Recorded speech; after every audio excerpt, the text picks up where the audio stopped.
On a winter's evening in the seaside resort of Blackpool, smoke was billowing down a back alley into the night sky.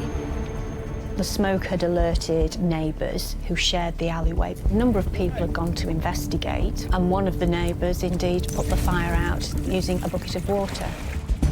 As the fire died down, the group of neighbours got their first glimpse of what was being consumed by the flames. At first, it was thought that it was a mannequin that was on fire.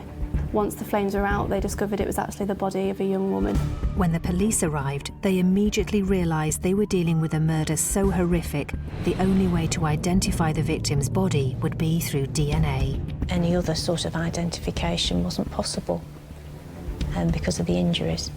As detectives began their investigation, one family was searching the streets for their 16-year-old daughter who had not arrived home after work.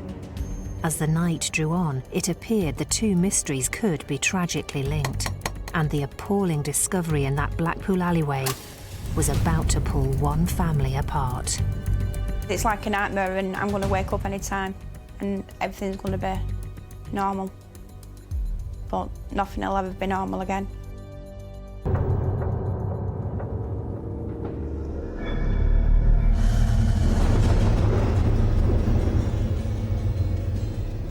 Nobody should die that way. I've never seen anything that horrific. One of the duties of a pathologist is to determine the cause of death. Watch on mobile devices or the big screen. All for free. No subscription required. Download Veely now.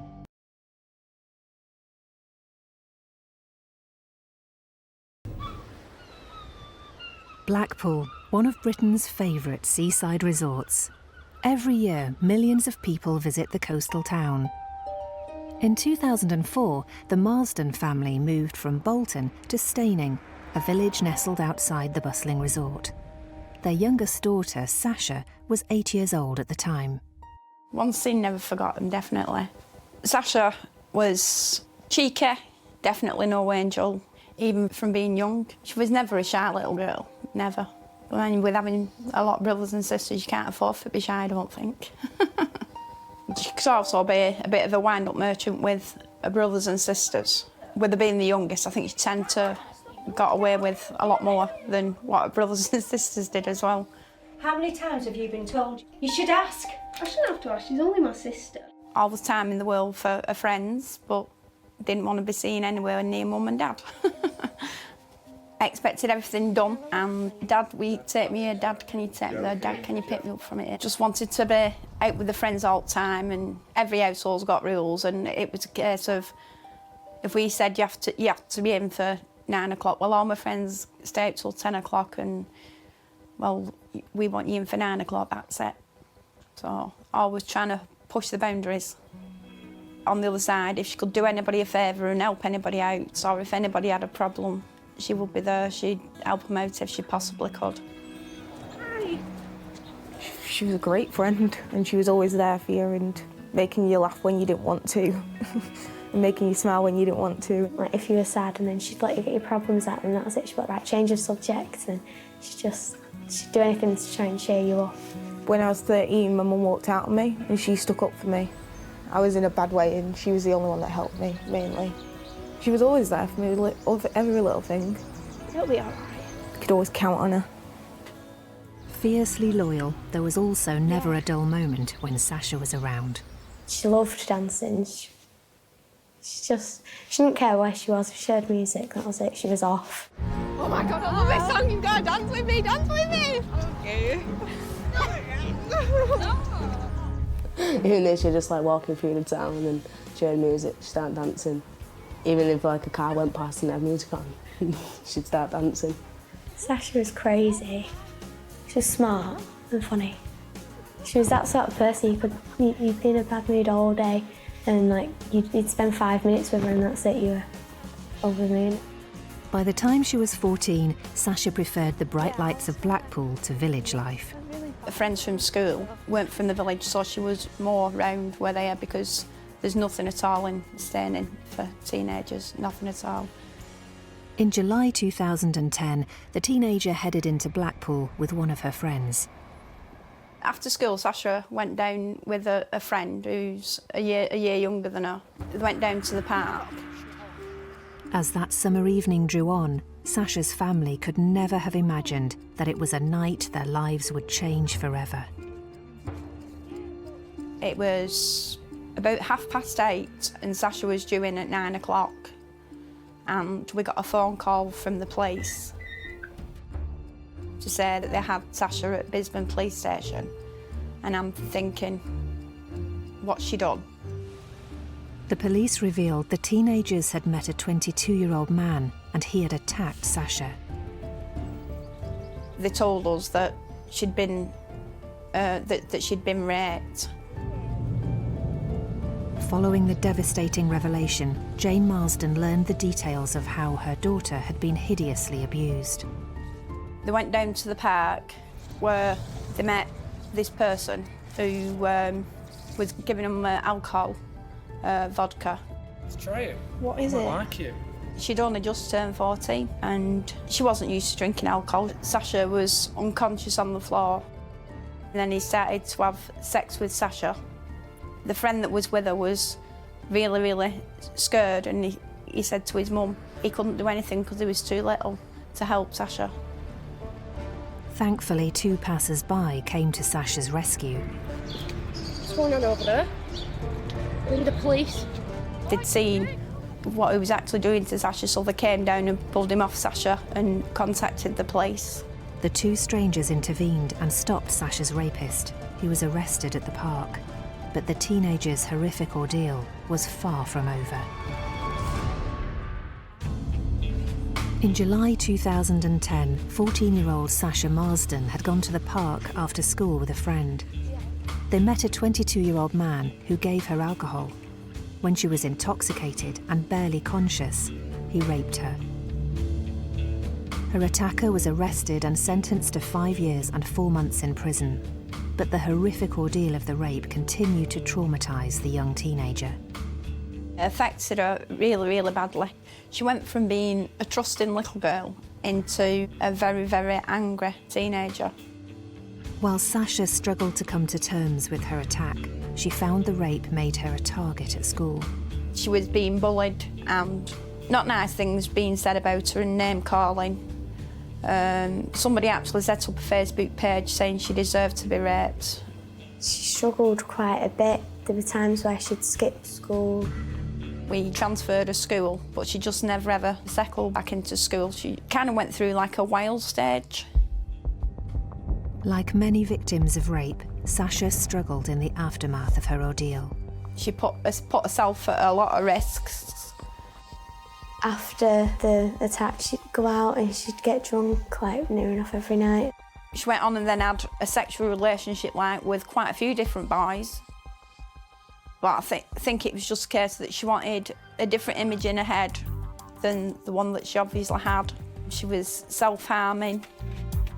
Research into the effects of rape shows some victims behave in a very similar way to Sasha.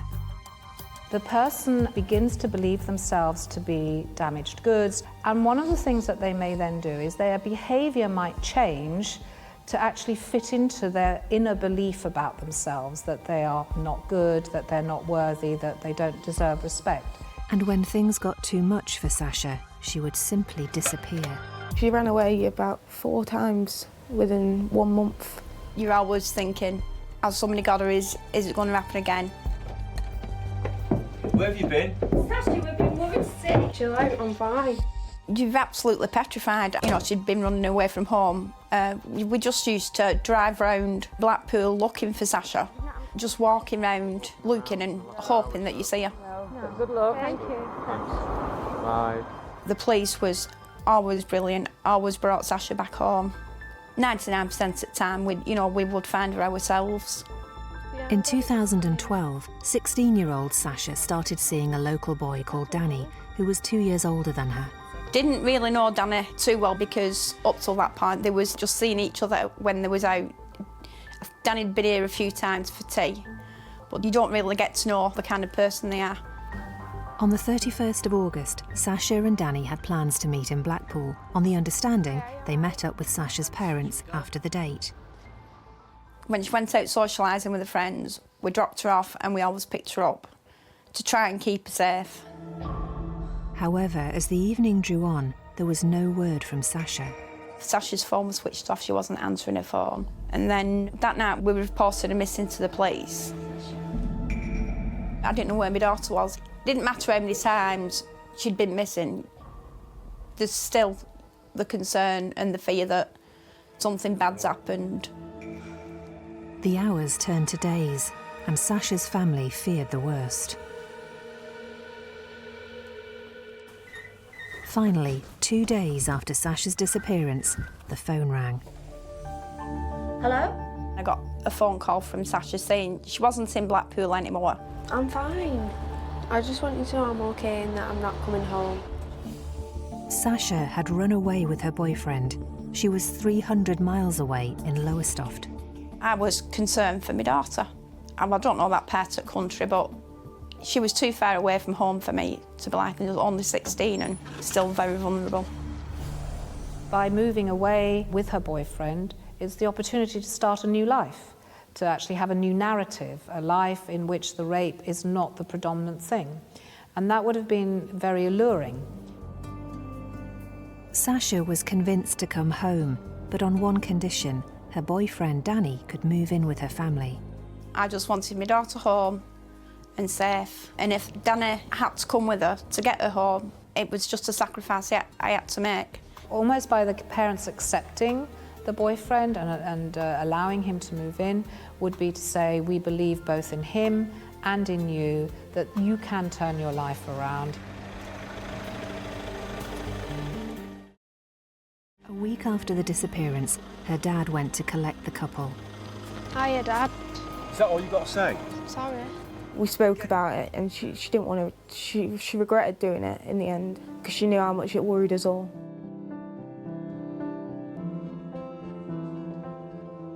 I was very, very relieved to have her home. Angry at what she'd put me through, but just pleased to have her home and know that she was safe. And after a tumultuous 2 years, this seemed to be a turning point for Sasha. In September 2012, she enrolled at a local college. She got on the childcare course at college, buckled down and decided that she wanted to make something of her life, and that was to work with children. Sasha thrived on her new course, and it seemed as if things were looking up for the 16-year-old. She was getting on an even keel and wanted to make something of herself, wanting to do something and not letting what had happened to her hold her back. Sasha appeared much more content with her life and began to think about earning some spending money. Sasha had decided she did want a part-time job. She wanted to have a little bit of independence, and it wasn't always bank of mum and dad, because bank of mum and dad didn't always have. In January 2013, a friend of a friend invited Sasha to apply for a job. Got a job interview. Where? Hotel in town, part-time cleaner. Wasn't happy because you hear about all kinds going on and with young girls in hotels. Wasn't happy at all. I don't know about that one. But Sasha was keen to convince them. But it fits perfect. It fits around college. It's only part-time. Sasha reassured me and said she was fine. There'd be nothing like that going on. It was one of her friends' mates' hotel and she'd be okay. You can go, but I take you and I pick you up. She said she was going for a trial on the Monday to see if she was suitable. Everywhere Sasha went, her dad took her and collected her afterwards anyway. That's the conditions. You're not going on your own. All right. What time is it? So the following day, Sasha's dad drove her into Blackpool. Get a move on. Come on. What you like? Sasha did not know the exact location of the hotel and had arranged to meet the manager on the high street. He dropped Sasha off on the main road because Sasha didn't know that part of Blackpool, so they'd arranged a meeting place. Find out, right?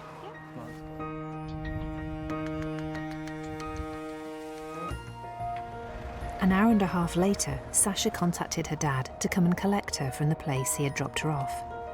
Hey, love. Well? It went really good. Yeah? Yeah. What happened? She said she'd made a couple of beds up. She hadn't really done that much cleaning, and they'd had a brew and just talked. She also had £10 that he'd given her, so she was quite happy at having £10 for not doing so much. Well done, you. She was pleased and was looking forward to starting a job on the Thursday. You haven't told me you got any money. You're not getting money for rent. I was really, really happy for him that she had finally come round the corner and she was looking forward to the future, and she had a future. The day that Sasha was due to start work, began like any other Thursday. Sasha, are you ready? Most mornings I spent screaming and shouting, telling her to get up, she's going to be late for college. What are you doing? Your dad's waiting. And before she left, give me a kiss, love you, see you later. Love you. It was just a normal day. You're late again. It's all right. Whilst at college, Sasha was given some good news. Sasha. Yeah? That day, her tutor actually progressed her ahead to the next level because she was doing so well. You're a natural. Do you think so? Yeah. After college, Sasha's dad picked her up and took her to work. He dropped her at the same place as when she had her interview and arranged to collect her later. Wish me luck. Good luck. Right, bye. Bye. She said to her dad she'd message him when she'd finished, same as she had done on the Monday. Back at home, the Marsdens waited for Sasha's message to collect her from work. It was getting on and we'd not heard nothing from Sasha. So Gary messaged her. She never answered her dad's messages. I said, ring her. It went straight to answer phone and thought, well, she must be, like really, really busy at work. It's gone for voicemail. There was no word from Sasha. The Marsdens were waiting so they could have their family meal together, but tea time came and went. No, I'll just dish up. We was all getting really, really hungry. There was no answer from Sasha. Her phone was turned off, it was just going straight to answer phone. Although Sasha was not responding to her dad's messages and calls, the family were confident that she would be home by 8 o'clock. Sasha had arranged to go to a party with her boyfriend that evening at around 8:30. We'd still not heard anything from Sasha. Knew that she had plans that night, so she wouldn't have been out all that time. 8 o'clock passed with no sign of Sasha. She had stood up her boyfriend when they had plans, and her phone was switched off. Two things Sasha would not usually do. By now, her family were concerned and decided to try and find Sasha. The obvious first place to look was the hotel where she had started working. Up until this point, the family had never actually been to the hotel where Sasha was working, so they didn't know where it was in Blackpool, only where it was near to. Sasha's dad had always dropped her on the high street in the South Shore area of Blackpool, where there were almost 100 hotels. And so to find out exactly where Sasha was working, Jane Marsden turned detective. I said to Danny, do you know Sasha's Facebook password? And he said yes. Do you know Sasha's Although the password? family were unsure of the name of the hotel, Sasha's boyfriend knew that the man who offered her the cleaning job was someone called David. As luck would have it, there was only 2 people on Sasha's friends called David. One of them was Danny's friend as well, so Danny knew it wasn't him. The family needed the second David to be the one they were looking for. That's him. Yeah. There's a picture of him outside the hotel. And this David's profile page listed the address and telephone number of a hotel in Blackpool. Tried ringing the hotel, didn't get any answer. So we drove down there in the car.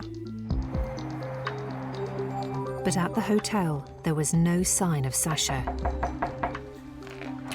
I said, are you David? And he said, yeah. I said, I'm looking for Sasha. Is she here? He said, oh, she left ages ago. She's meeting her dad at Madame Tussauds. It appeared Sasha had left work hours ago. The teenager had gone missing in the past, but something about her behaviour this time just didn't ring true. He just said that she'd left ages ago. Because she'd been missing numerous times before, I wasn't overly concerned, but it was out of character, especially when her boyfriend's at home and she's not seen him all day because she's been at college. Didn't seem like something that Sasha would do. Despite having no idea where she was, Sasha's family continued their search. Tried, different addresses of Sasha's friends and Danny's friends, and nobody'd seen her, nobody'd heard from her. Running out of places to look, the Marsdens returned home and continued the search for their missing daughter.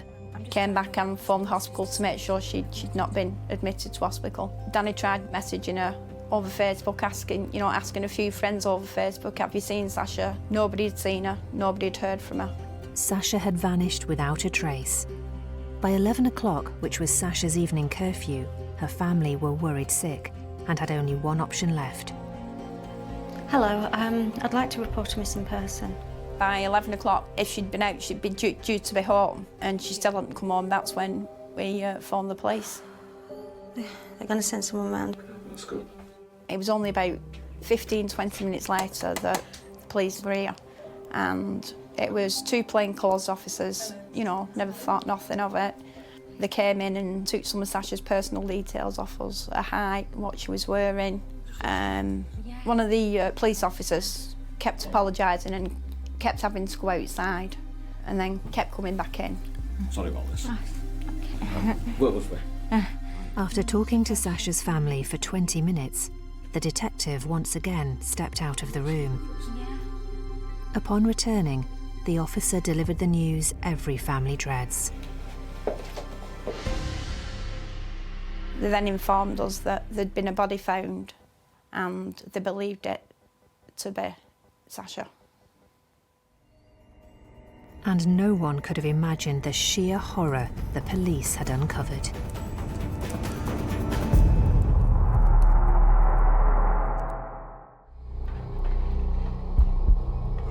All right, bye. On the 31st of January 2013, 16-year-old Sasha Marsden had started working part-time at a Blackpool hotel. As evening turned into night and Sasha failed to get in contact with her family, her parents checked the hotel where she worked, but were told that she had left hours ago. She went meet her dad at Madam T's house. Unable to locate their daughter, her frantic parents called the police. Hello, I'd like to report a missing person. Who broke the devastating news that they may have found the teenager's body. We have found a body and we've reason to believe it's Sasha. I was convinced it wasn't her. She was going to walk through the door, and it wouldn't be Sasha, it couldn't be Sasha. Because things like that happen to other families, they don't happen to us. Unknown to the Marsden family, the body, believed to be Sasha's, had been found hours earlier when a fire was discovered in a Blackpool alleyway. The smoke had alerted neighbours who shared the alleyway, and a number of people had gone to investigate. It was like someone set a mannequin on fire. Until they saw blood, which is when they realised it was a body and the police were called. Police attended and very quickly discovered that what was first of all considered to be a mannequin was in fact the dead body of a young woman. The first lead into the identity of the body came when the Marsdens reported Sasha missing at 11 p.m. that evening. They're going to send someone round. 2 hours earlier, officers had been called to the alleyway and discovered the body. It was only at that point that the police were beginning to suspect that this deceased young woman in the back alley was in fact the missing teenager. Every parent's nightmare, really. We have found a body and we have reason to believe it's Sasha.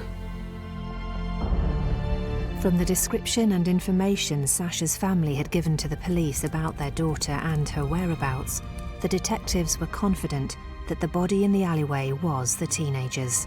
A lot of it is a blur, and it's like a nightmare, and I'm going to wake up any time and everything's going to be normal, but nothing will ever be normal again. What do you mean? Reason to believe? Is it Sasha or isn't it? Because of the state of Sasha's body, they had to confirm it through DNA. We couldn't go and view Sasha and couldn't go on and physically identify her. The teenager's toothbrush was taken to obtain a DNA sample to formally verify the victim was Sasha. But the alleyway where the body was found was also crucial in determining its identity. The location of where Sasha was found was extremely important. She was found in the alleyway behind the hotel where she'd been working that day. I always take her, I always pick her up. As well as giving the police a description of their daughter, Sasha's parents also told them about her new job, and that when they were looking for her, they went to the hotel where she worked and spoke to David Minto, the man who hired her. Yeah. And Sasha's mum, is she here? No, she left ages ago. The reality was, at that time, Sasha's body had been just a few feet away in the alley behind the hotel. The police now had a suspect.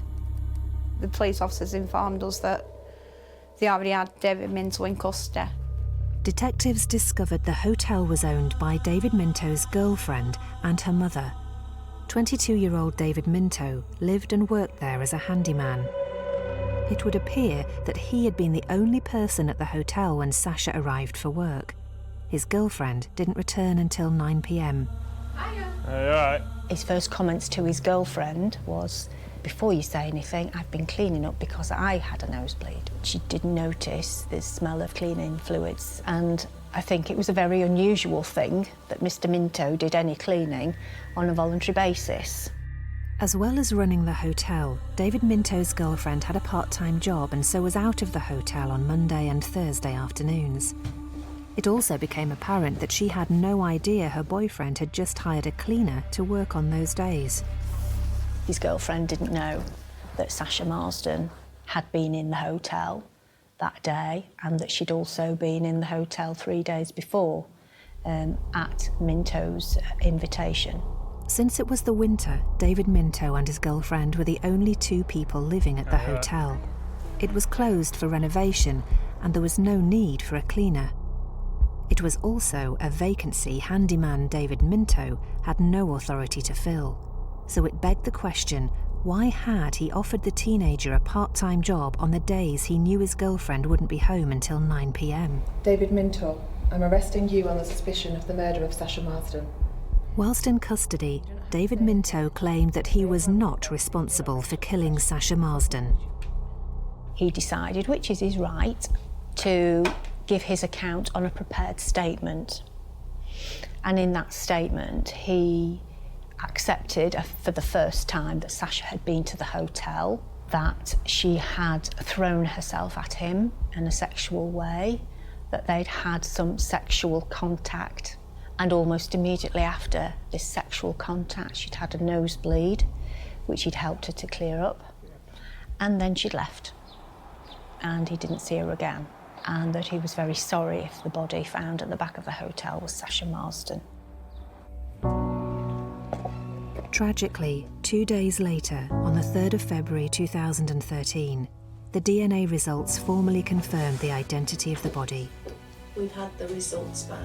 If I'm totally and utterly honest, even though they confirmed it was Sasha through DNA, I was still, for a good few months later, looking around, and if I seen a girl with the same colour of hair as Sasha in the same build, I was looking, because I never got to say goodbye. Everything was just numb. Didn't feel real at all. I just didn't want to believe it, honestly. No one wants to believe it, do they, when they get told something like that? When I found out that she'd gone, it proper destroys you inside, knowing that you're not going to see her again. I'd have given my own life for Sasha, for to be here.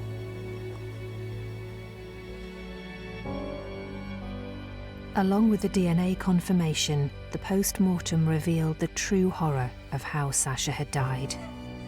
The 16-year-old had been murdered in the most violent and brutal way imaginable. She was stabbed 56 times to the head and to the back of her neck, and there were also at least 9 defensive injuries around her hands and her arms. To stab somebody 56 times suggests not only a high level of sadism, but also a high level of anger, a high level of frustration, misogyny against females. Judging by the injuries that she sustained to her arms and her hands, she fought for her life, and she lost that fight. It was a totally brutal way to die. Sasha's family were also confronted with the horrible reality that their daughter had also been sexually assaulted. Sasha's body was violated when she was either dead or dying, and that's quite apparent from the pathologist's findings. It's kind of just harrowing to think that's what, that's what your child went through. The way that her body was defiled after she died, and the way it was disposed of like a piece of rubbish in the back alleyway. It's dreadful Tragic doesn't even begin to describe it. I could never imagine any human being doing something so horrible. While Sasha's family was faced with every parent's nightmare, the police investigation at the hotel confirmed it was the location where the teenager had lost her life. And the forensic evidence overwhelmingly reinforced the case against David Minto. There was an awful lot of blood recovered from the hotel, which meant that it could be identified as Sasha. David Minto's clothing contained traces of her blood, both the clothing that he wore when he met her that afternoon to the clothing that he was arrested in, which was different. There was blood on a knife recovered in the kitchen, and that was confirmed by the pathologist to be the likely murder weapon. We found her necklace in the bathroom and the back of one of her earrings in the toilet. Still in custody, David Minto continued to maintain he had not murdered the teenager. Detectives began to find out all they could about the man accused of the sadistic killing. He was a loner. He'd had some minor learning difficulties at school. He didn't make friends easily. His girlfriend, he met her over the internet.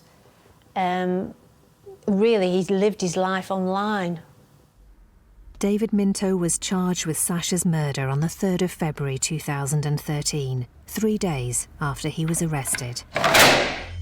On the 15th of July 2013, 6 months after the tragic murder of 16-year-old Sasha Marsden, the trial began at Preston Crown Court. 22-year-old David Minto pleaded not guilty. Sometimes I didn't want to be in court, so I stepped outside while that certain part of the trial was going on. The hardest thing for me to see was the CCTV footage of Sasha walking with him to the hotel, all smiling and happy and not a care in the world. And obviously there's no CCTV footage of her coming out because she never came out. And that was really, really hard to see. The CCTV footage showed Sasha's final footsteps. When David Minto took to the stand, he maintained his innocence, reiterating the version of events he outlined when he was initially arrested. His account in his cross-examination was that Sasha had come to the hotel to clean. They had some cleaning job. That they had had sexual contact. He never went into any detail about what that was. She had left, and he then went upstairs to continue cleaning, and he heard a noise. He came downstairs and discovered Sasha's body. Sasha? He panicked. He took her downstairs to his bathroom, washed her body because he didn't know what else to do, and he then took her outside. He couldn't say he hadn't wrapped her up because the carpet and underlay and so on were from the hotel, so he'd wrapped her and left her outside. And he also denied that he'd set fire to her. But David Minto's testimony raised as many questions as he attempted to answer. He was asked, well, was he afraid when he saw the dead body? And he was surprised at the question, it seemed to me. It didn't seem to occur to him that what he was actually saying was that there was some mad person, knife-wielding mad person, at large in the hotel. Although he was claiming someone else killed Sasha, David Minto never behaved as if his own life could be in danger. That was the obvious conclusion to his account. And it never occurred to him to ring the police, to run outside, to get as far away as he possibly could. It was so implausible, it was laughable if it wasn't such a tragedy. David Minto's testimony seemed to be an elaborate attempt to explain the overwhelming case against him. In stark contrast, the evidence the prosecution presented created a compelling and disturbing timeline of events leading to Sasha's tragic death, starting with the day that Minto contacted Sasha via Facebook and offered her a job 4 days before her murder. From looking at Facebook conversations between Sasha and David, it became clear that he was very keen for her to arrive at the hotel alone. He told her that other people made him a bit nervous. He was making arrangements to make sure she knew that she was to be alone when she arrived at the hotel. And he told Sasha she should come on a Monday and on a Thursday because those were the days that were most convenient for him. And they were also, coincidentally, the days that his girlfriend was out at work all day. He lured her to come on her own at a time when the hotel was empty. Alone in an empty hotel, Sasha was violently attacked by Minto. We believe that between 4 and 5 that Sasha met her death. That she was stabbed in the hotel with a kitchen knife, stabbed many, many times. She was then taken downstairs to the basement flat. As Sasha actually lay dying, she was sexually defiled and assaulted. Put Sasha's body in the bath. We know that because of the blood traces that were found in the bath, and he washed her body. After such a frenzied attack and assault, there would have been a ghastly crime scene. It was a very bloody, very brutal murder. He had a lot of cleaning up to do, and that's what he attempted to do. In a further attempt to extinguish any sort of forensic evidence that could link him to Sasha, at around 7 o'clock, it must have been about that time, was to take her body outside. It was dark, it was January, and set it alight. Sasha's parents visited the hotel. They were told by David Minto that she left hours ago. It's shocking to think that at that time, Sasha's body was just around the back of that hotel.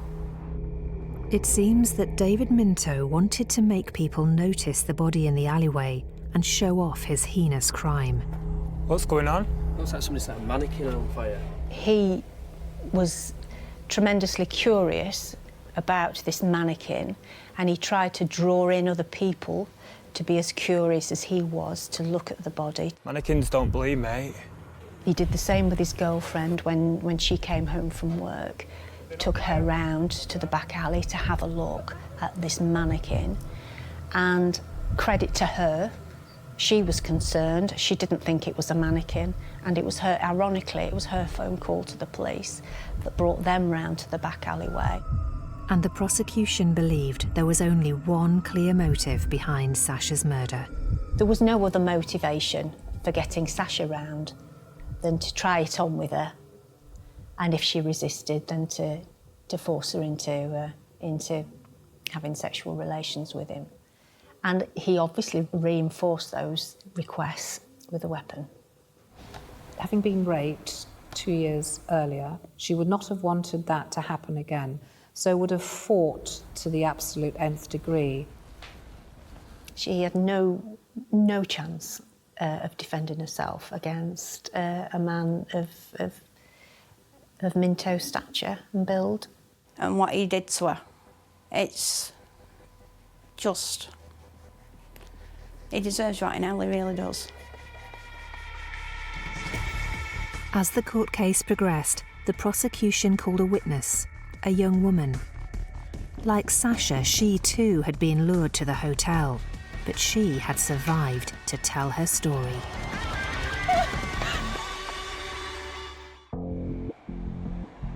In July 2013, 22-year-old David Minto stood trial, accused of the murder of 16-year-old Sasha Marsden.